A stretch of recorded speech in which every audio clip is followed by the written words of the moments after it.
আল্লাহ মাফ করুক। আসসালামু আলাইকুম এভরিওয়ান, তোমরা সবাই কেমন আছো? তো আমি আর আমার বোন তো বাবার বাড়িতে চলে এসেছি।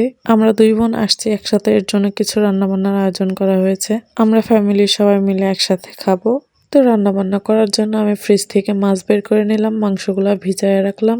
আজকে আমরা মোটামুটি অনেক কিছু রান্না করব, অনেক আইটেমই রাখবো। তার মধ্যে হচ্ছে পোলট্রির মাংস রান্না করব, গরুর মাংস রান্না করব, ডিম ভুনা করব অ্যান্ড সর্ষে ইলিশ রান্না করব, যেটা আমার অনেক খাইতে পছন্দ। বাবার বাড়িতে আসলে তোমরা কারা কারা রান্না করে খাও?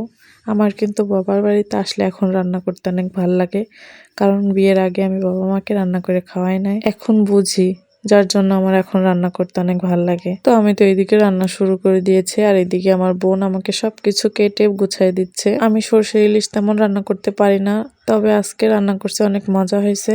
আমি ইউটিউব ভিডিওতে দেখছি রেসিপিটা, কিন্তু তারা ওইখানে অনেক সর্ষে ইউজ করছে, যা আমার কাছে একটু ভাল লাগে নাই।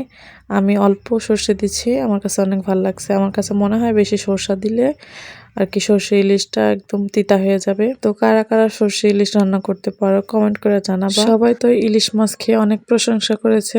আমার হাজব্যান্ড এখন কি বলে জানো? আমার হাজব্যান্ড বলে, আমি যখন দেশে ছিলাম তুমি তো কিছুই রান্না করতে পারতা না, আর এখন আমি ভিডিও কলে দেখি তুমি কত কিছু রান্না করো।